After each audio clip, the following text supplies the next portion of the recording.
Bueno, Karen, ¿y qué has hecho? El fin de semana me vi una película, Mauricio. ¡Ay, Sounds of Freedom! No, ¿conoces a Joe Black? ¿Conoces a Joe Black? Esa película es Ay, viejísima. pero es buenísima. Se trata de la muerte y se va a llevar al papá de la protagonista. Pipe, ¿qué estás haciendo? Pues Mauro, aquí haciendo cuentas porque uno ve y la inflación se le va comiendo como el 10% del salario a uno. Sí, la inflación se le come el salario a todo el mundo. Y hablando de inflación, hay una triada que pide que se reduzcan las tasas de interés al Banco de la República. Presidente de la ANDI, presidente de Asobancaria y el ministro de Hacienda. ¿Será que las deberían bajar o no? Yo no creo que deban bajarlas todavía. ¿Por qué no? La inflación está como en 11,48 más o menos. Eso es más del doble de lo que está en Perú, en Chile, en Brasil. Y eso significa que se nos comen los ingresos a todos, que no bajen las tasas de interés todavía. Eso es cierto, pero bueno, puede haber un alivio, por ejemplo, bajan las tarifas del Transmilenio. Y ese es un buen tema, ¿saben? Eso me ayuda al salario. Analizar si bajan las tarifas de Transmilenio o no, si es viable o no. Y Karen, ¿te gusta la calculadora de Pipe? Perdón, Pipe, yo la miro. Sí, muy bonita en diseño, pero si ustedes quieren ver otros objetos innovadores, entonces tienen que pasarse a la Feria de Diseño en Medellín. 10 años y aterriza ahora en esta ciudad. Probablemente haya de otros colores también. Bueno, Pipe, ¿y cómo es el tema de Colombia y el crecimiento en la región? Pues Mauro, yo sigo aquí haciendo cuentas, no le va muy bien a Colombia, de las peores en la región. Uy, lo vamos a analizar también. Colombia, de las peores en la región. Vamos a ver, a grabar. La calculadora. Sí, aquí va.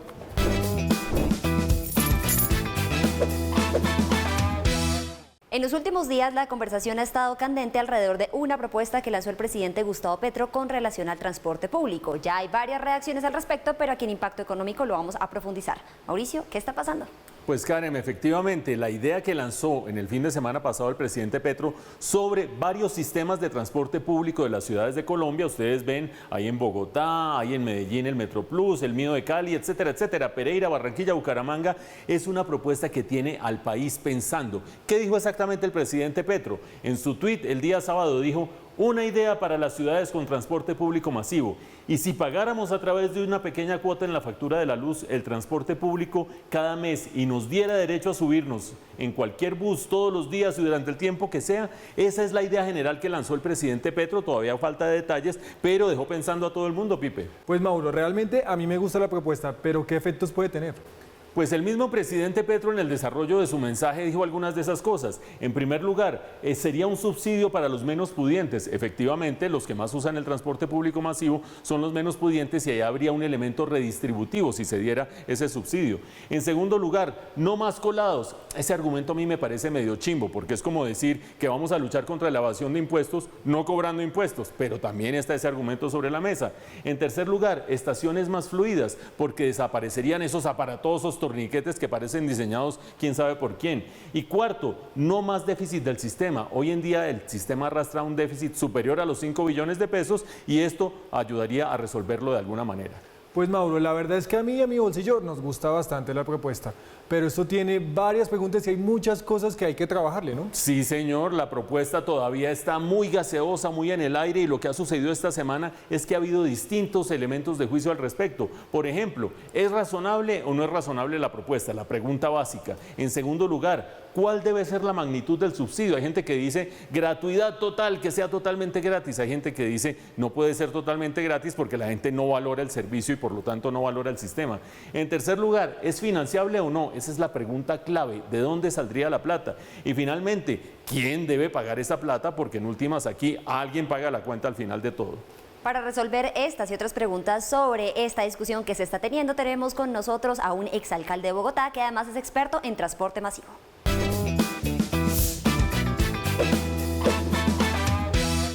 Así es, Karen, y para analizar qué tan viable es esta idea de tener un transporte público masivo gratuito en el país, tenemos con nosotros a Enrique Peñalosa, exalcalde de Bogotá y experto en transporte masivo. Bienvenido, Enrique, a Impacto Económico. Muchas gracias, Mauricio. En primer lugar, ¿está de acuerdo o no está de acuerdo con esta idea del presidente de tener transporte público masivo gratuito en el país? De hecho, todos los sistemas de transporte público están muy subsidiados en todas partes. En casi todos los países del mundo, más de la mitad del costo es subsidiado por el gobierno. Y una de las ventajas de subsidiar el transporte público es que es algo muy bueno subsidiar, a diferencia, por ejemplo, de subsidiar el agua, porque si se subsidia el agua, la gente bota el agua, la desperdicia, lava carros. si se subsidia la comida, alimentan marranos con la comida, pero en cambio el transporte público es un consumo muy inelástico. La gente consume lo que necesita, no importa cuánto cueste. Bueno, la conveniencia de esta idea es una cosa, la viabilidad es otra. ¿Será viable sacar adelante esta idea? Hoy más de la mitad del costo, por ejemplo en Bogotá, yo voy a hablar de en Bogotá, que es donde creo que es más viable por muchas razones. Más de la mitad del costo lo paga la alcaldía de Bogotá, con impuestos de los ciudadanos, hoy. Pero con otros esquemas creo que lograríamos, como por ejemplo en la sobretasa a la energía, que los que hoy se cuelan van a pagar algo. Y los que usan carro o motos, que generan muchos costos sociales, también contribuyen de manera directa a cubrir este transporte público gratis. Bueno, Enrique, ¿y cómo son los números? Hoy lo que hay que cubrir son 2,2 billones de pesos que está ingresando por tarifas. Se han hecho cálculos de que esto costaría 85.000 pesos de sobretasa a la facturación eléctrica para todos los suscriptores. Esto suena muy alto, sin embargo, una persona que use el transporte público 6 veces a la semana, ida y vuelta, hoy gasta 141.000 pesos. Y si hay 2 o 3 personas, si hay 3 personas en el hogar, estamos hablando de que son más de 400.000 pesos. Entonces pagarían 85.000 pesos, pero se ahorrarían entre 140.000 y 400.000 pesos. Pero, por supuesto, no todo tiene que pagarse así. Hay un rubro que no se ha mencionado suficientemente, y es que en la ley colombiana hay una obligación de pagar un subsidio al transporte. Las empresas o los empleadores pagan algo más de 140.000 pesos de subsidio mensual al transporte a todos los que ganen menos de 2 salarios mínimos. En Bogotá, por ejemplo, hay 2,5 millones de trabajadores. Yo no logro saber exactamente, no he logrado conseguir una fuente cuántos ganan menos de 2 salarios mínimos, pero yo sospecho que de esos 2,5 millones de trabajadores formales en Bogotá, 2 millones ganan, para hacer un cálculo aproximado, menos de 2 salarios mínimos. Y eso genera, si ese subsidio al transporte, en vez de destinárselo a la persona, se destina al transporte público, no habría por qué darle un subsidio individual cuando el transporte es gratis. Entonces esto genera como 3.4 billones de pesos. Es decir, mucho más de lo que hoy están pagando los usuarios en tarifa. En este momento hay mucha gente perpleja porque encuentra a Enrique Peñalosa apoyando una idea de Gustavo Petro. ¿Qué le dice usted a esas personas que están tan aterradas con esta situación? Es que a mí lo que me interesa es que el país funcione. Yo he apoyado algunas de las cosas más difíciles políticamente y más responsables que ha hecho el presidente Petro, como el reajuste al precio de la gasolina, por ejemplo. Me parece muy responsable y es bueno para la equidad, y yo lo he respaldado. Aquí me parece que es una idea buena, positiva, y además que a nivel internacional el presidente Petro conseguiría mucho prestigio, porque todas las ciudades del planeta están avanzando hacia allá, pero solamente hay 2 sitios donde esto se está implementando en este momento, que es en Malta y en Luxemburgo, porque tiene unas implicaciones de equidad. Imagínese para un hogar donde tenga 3 personas que toman transporte público, un hogar de estrato 1 o 2, que le pueda costar más de 400.000 pesos al mes. Entonces el presidente Petro tendría algo que presentar al mundo en términos de equidad y también en términos de medio ambiente. Yo no tengo ningún odio personal contra el presidente Petro, ni cosa por el estilo, a mí lo que me interesa es que funcione el país. Es el punto de vista experto de Enrique Peñalosa, exalcalde de Bogotá y experto en temas de transporte masivo, ayudándonos a entender la conveniencia y la viabilidad de esta idea de tener transporte público masivo gratuito en el país. Gracias, Enrique, por haber estado en Impacto Económico. Gracias, Mauricio. Hasta luego. Todos los días en nuestra economía nos enfrentamos con problemas de diseño. ¿Qué cosa? ¿Esto? Ay, Pipe, es que esto se sale del bolsillo. No se inventan bien las cosas, no las diseñan bien.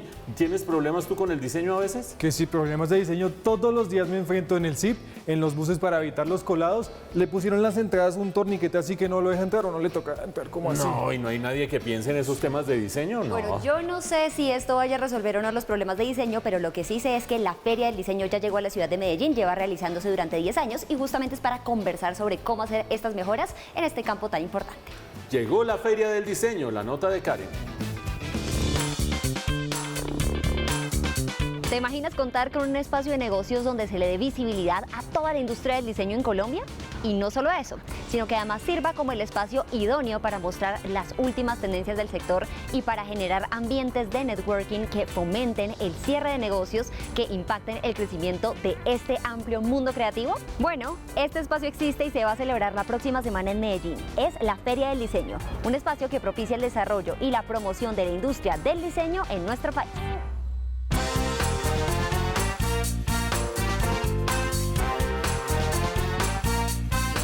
La Feria de Diseño se realizará del 14 al 16 de septiembre en Plaza Mayor, Medellín.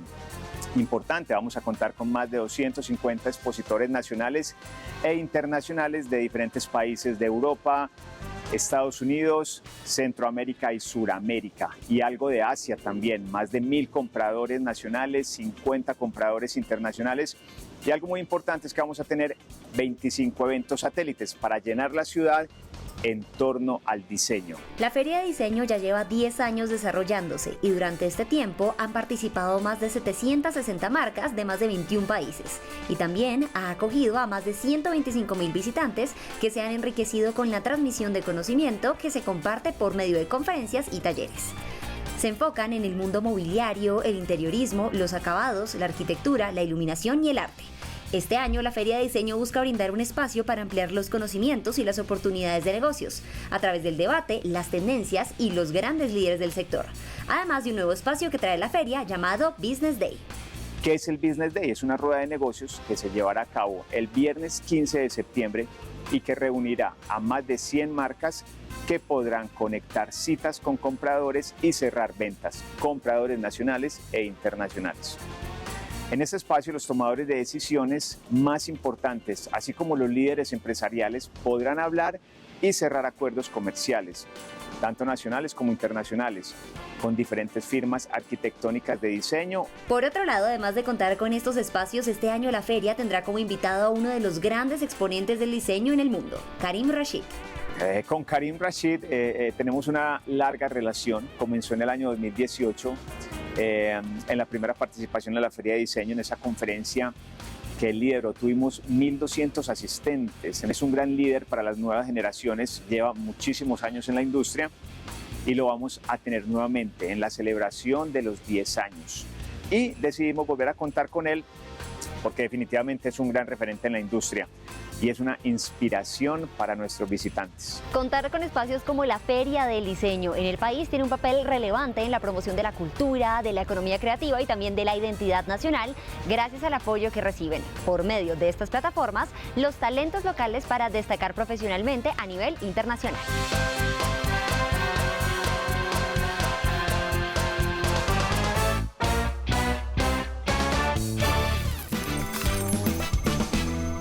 Todos trabajamos por alcanzar mayor bienestar, pero resulta que le sale a uno el dolor de cuello, la neura. Mejor dicho, ¿qué hay que hacer para recuperar el bienestar en la economía?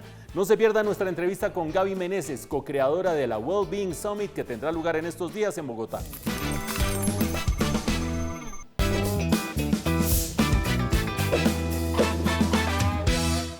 En Impacto Económico estamos, como siempre, tratando de identificar de dónde surge el bienestar de todos nosotros. ¿Por qué el bienestar? Pues porque si no hacemos con un programa de economía algo que busque mejorar el bienestar de todos, ¿para qué nos va a servir la economía? Y viene en los próximos días en Bogotá una cumbre fantástica, la Wellbeing Summit, la cumbre del bienestar. Y tenemos con nosotros a una de sus co-creadoras, Gaby de Meneses. Bienvenida, Gaby, a Impacto Económico. ¿Cómo estás, Mauricio? Bien, más o menos, digamos, ¿no? Porque cuando uno va a hablar de bienestar no puede contestar en automático, estoy muy bien. Es la respuesta automática de todos, la respuesta aprendida, además. Tratando de estar mejor, digámoslo, ¿no? Muy bien.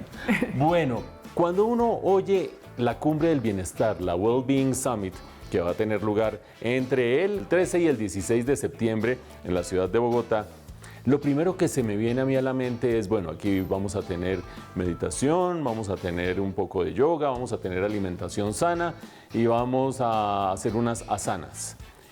¿Y qué más? Y mucho más. ¿Por qué? ¿Por qué eso no es suficiente? Porque acabas de hablar solo de 3 de las 7 dimensiones del bienestar. El bienestar no es solamente espiritual o no solamente emocional, sino también incluye bienestar financiero, bienestar social, relacional, organizacional, y todo eso lo vamos a tener en la cumbre. Cuéntame un poco por qué es importante lo relacional, lo social, lo colectivo cuando uno habla de bienestar. Me mencionabas de un estudio de la Universidad de Harvard que muestra que yo puedo estar muy bien interiormente, pero si no estoy bien con los demás, con mi comunidad, con mi entorno, ahí perdí. El estudio de Harvard es quizás el más largo que se ha hecho en investigación. Fueron años, más de 82 años de seguir a más de 200 personas y encontrar que las personas que vivían más y eran más felices eran las que tenían mejores relaciones con sus familias y comunidades. Pero además eso lo podemos ver en el día a día. Cuando tú ves el índice de desarrollo de las ciudades donde la gente tiene mejor convivencia es donde viven más feliz y por ende hay menos cantidad de enfermedad, menos cantidad de violencia. Y nosotros, por ejemplo, en Colombia también lo vivimos. Muchas personas sienten que cuando están en las ciudades y hay pues todo el problema para montarse el transporte público, el tráfico, empiezan a sentirse más estresados, su salud se deteriora, mientras que cuando están en el campo, cuando están en la playa, pues todo cambia. Y es porque obviamente todo lo que está a tu alrededor te afecta, las relaciones con las que tienes con las personas te afectan. Muy bien, entonces ya identificamos 7 u 8 dimensiones del bienestar, dependiendo de cuáles agregue uno, pero estamos aquí, entre otras cosas, con nuestros maravillosos anfitriones de BH Quinta. ¿Qué va a pasar en el Summit? ¿Cuántos conferencistas? ¿Cuántas dimensiones? La gente va hasta a rumbear. ¿Cómo es la cosa? Pues vamos a tener 4 días llenos de muchas actividades. Vamos a tener actividades artísticas porque una parte importante del bienestar es el arte y la expresión, pero también vamos a tener actividades ancestrales de bienestar.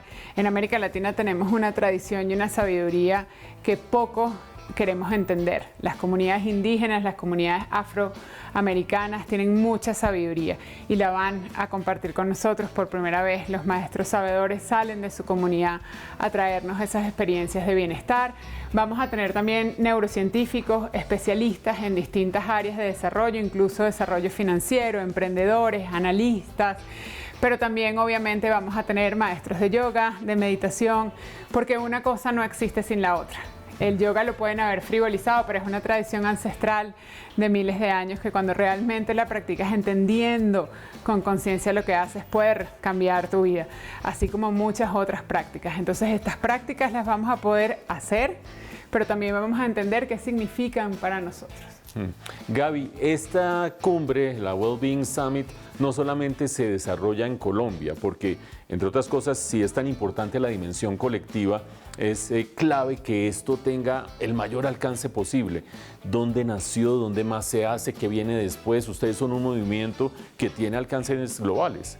Así es, somos parte de The Wellbeing Project, que es un movimiento global de emprendedores sociales. Esto se inició en Bilbao, los Summits de Bienestar el año pasado. Nos reunimos por primera vez más de 2.000 personas a explorar estos temas y un grupo de organizaciones latinoamericanas quisimos traerlas a nuestra región. Somos un grupo de co-creadores en el que están organizaciones como Fundación Mi Sangre, de Juanes y Catalina Koch, Fundación Gratitud, de Fonseca y Camilo Hoyos, Coimpacta, que es una red latinoamericana de emprendedores, Aid for AIDS, Unidos en Red, Fundación TAP, obviamente, de Wellbeing Project. Y la idea de reunirnos era poder traer eso que nosotros vivimos en Bilbao, pero también mostrar lo que existe en América Latina. América Latina tiene iniciativas muy reconocidas a nivel global en educación para el bienestar, educación para la migración, educación financiera, educación para emprendedores, y no las escuchamos nosotros mismos. Entonces, pues nadie es profeta en su tierra, pero esperamos que en este Summit esos 120 especialistas que vienen de todas partes de América Latina pues puedan compartir, ser escuchados, y esto siembre una semillita para que este movimiento crezca en la región. Es Gaby de Meneses, una de las co-creadoras de la Wellbeing Summit, la cumbre de bienestar, que va a tener lugar en Bogotá entre el 13 y el 16 de septiembre, con todas estas dimensiones que ustedes están viendo, porque el bienestar no es solo una práctica individual. En países como los nuestros, cada vez más importante el bienestar es un propósito colectivo. Muchas gracias, Gaby, por haber estado en Impacto Económico. Gracias a ti, te espero en el Summit. Ya estaré. Todos sabemos que la economía colombiana va a crecer menos de 2% este año, pero ¿por qué otros países de la región crecen más según la CEPAL? No se pierda el análisis después de comerciales en Impacto Internacional.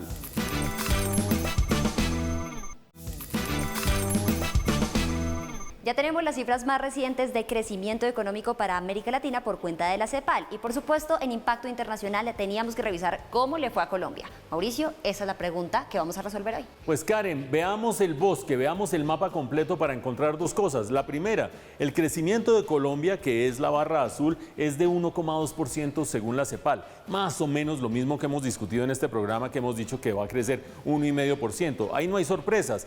La cosa es que cuando uno mira todo el vecindario, a Colombia le va relativamente mal. Fíjense ustedes que hay países como Paraguay o Costa Rica que crecen casi el 4%. Hay desastres como el de Argentina que se contrae 3% en pleno año electoral, no se les olvide. Y Colombia ahí, mediocre, entre los peores de los que alcanzan a crecer, Karen. Pues Mauricio, para mi sorpresa, yo creí que América Latina crecía más o menos de forma homogénea en términos económicos, pero resulta que no. ¿Por qué le está pasando eso a Colombia? Pues lo que demuestra lo que le está pasando a Colombia es que uno no puede crecer indefinidamente con motores a toda marcha. Vean lo que había pasado desde antes de la pandemia. Estas son las principales economías de América Latina: Colombia de amarillo, Brasil, Chile, Perú, Argentina y México. Todos nos hundimos con la pandemia y todos salimos adelante, pero Colombia salió mucho más alto que el resto de países. Vean ustedes el índice de producción de Colombia comparado con los demás países. ¿Por qué se logró eso? Se logró con una gran expansión monetaria y una gran expansión fiscal, tan grandes que empezaron a generar problemas macroeconómicos. La expansión fiscal tocó ajustarla para que no se disparara la deuda pública. ¿Con qué? Con una reforma tributaria. Freno absoluto. Y por otra parte, la expansión monetaria, que estaba generando grandes impulsos inflacionarios, también tocó frenarla con aumentos de tasas de interés. Los dos motores frenándose en este momento, Karen. Bueno, si hay algo que está aquí claro es que para crecer económicamente definitivamente se necesita productividad y no esteroides en términos fiscales y monetarios. Todo el mundo se la pasa haciendo presupuestos para saber qué tanto tiene que gastar, que el desayuno, que el arriendo, que el transporte, pero hay dos cosas que son inevitables en la vida de cualquiera y que hay que presupuestar. Karen, ¿qué dicen los académicos? Pues Mauricio, de los académicos no sé, yo estaba viendo era cine y en la película Conoces a Joe Black dice que hay dos cosas de las que uno nunca escapa: la muerte y los impuestos. Yo claro, me imagino como tú, pues hacemos cuentas de los impuestos, pero de la muerte, ¿quién se pone a hacer cuentas? ¿Quién hace cuentas de la muerte? Pues Karen, yo no estuve viendo películas, pero sí la realidad, y hay una realidad. La muerte trae muchos gastos: el ataúd, el coche fúnebre, las flores, un montón de gastos. ¿Cuánto cuesta morirse en Colombia? La nota de Pipe. Cuando una persona fallece, vienen muchos gastos: el lote, la cremación, el ataúd, la velación, las flores. En Impacto Económico vamos a hacer cuentas y a mirar cuánto vale morirse en este país. Hay gastos básicos a la hora de afrontar el fallecimiento de un ser querido. Sí o sí hay que tenerlos en cuenta. Los servicios básicos siempre serán el ataúd, la funeraria, el traslado al cementerio, la cremación o inhumación. Esos gastos fijos tienen sus variaciones. Por ejemplo, el alquiler de un lote para enterrar el cuerpo del fallecido, servicio que solo se da en los cementerios privados. En Colombia un lote se puede encontrar entre 3 a 35 millones, depende del lugar y varias características del lote. En este, por ejemplo, están muy pegados y hay de 2 o 3 pisos. En los cementerios públicos solo hay servicios para cremaciones, osarios y cenizarios. No se alquilan lotes para dejar el cuerpo del fallecido. Tenga en cuenta que usualmente es más costoso enterrar a un ser querido que quemarlo. En la lista de servicios básicos, además del lote, está el ataúd, la lápida y otras cosas más. Al lado del cementerio central hay una cuadra dedicada a la fabricación de las lápidas. El mármol gris, que es el mármol nacional, según el trabajo hay lápidas de 250.000, hay lápidas más costosas, sobre todo las que usan para los jardines, para lápidas de piso. Pueden haber hasta de 2 millones, en mármol blanco, en granito negro, depende del material y del trabajo que lleve cada lápida. En vida hay personas que expresan que no quieren flores en su funeral. Sin embargo, es importantísimo dar las flores en vida, pero también es muy importante en el momento de su destino final, porque siento que las personas se alcanzan pues a deprimir más al ver allá el cajoncito solito. precisamente para asumir todos estos costos hay diferentes pólizas de servicios exequiales. En varias ocasiones las personas contratan servicios funerarios y de cementerios, pero no los tienen presentes a la hora de un fallecimiento. Es clave tener esos asuntos claros y organizados. En ocasiones, además de las aseguradoras, hasta en los servicios públicos se encuentran este tipo de servicios. Más vale tener una póliza o de lo contrario hay que alistar el bolsillo para varios gastos. Aunque si no se tiene para pagar una póliza o los recursos económicos para pagar los gastos funerarios y de cementerios, la OSP brinda ayudas a las personas de bajos recursos. Costos servicios funerarios con el distrito. Inhumación cadáver hasta 718.000 pesos. Inhumación restos y cenizas en osarios y cenizas de propiedad particular hasta 342.000. Cremación cadáver adulto hasta 694.300. Certificación de inhumación para jardines hasta 200.700. Utilización capilla 97.500 pesos. Un sector de la economía que se mueve y que trata de hacer menos duros los momentos más duros. Unos costos que deben tenerse en cuenta porque es cierto, a todo el mundo le llega su hora, la hora de fallecer. Y así se nos va yendo el tiempo en Impacto Económico, pero nos quedan algunos temas para la reflexión. Por ejemplo, Karen, ¿te quedó claro si es viable en Colombia tener transporte público gratuito? Bueno, es viable financieramente hablando. Vamos a ver eso, cómo esclarece el asunto y al final cómo se desarrolla. Bueno, y a propósito de transporte público gratuito, ¿te quedó claro, Pipe, que hay mejores maneras de luchar contra los colados en el transporte público que eso de andar poniendo trampas humanas? Total, Mauricio. Y si en esas maneras quitan esos torniquetes y yo no puedo entrar así, mucho mejor. Y hablando de trampas humanas, no se les olvide presupuestar los gastos funerarios la próxima vez que se sienten a hacer sus cuentas. Y la próxima vez los esperamos aquí dentro de una semana en Impacto Económico para ver las circunstancias que afectan su bolsillo y nuestro bolsillo desde los estudios de Plaza Claro. Hasta entonces.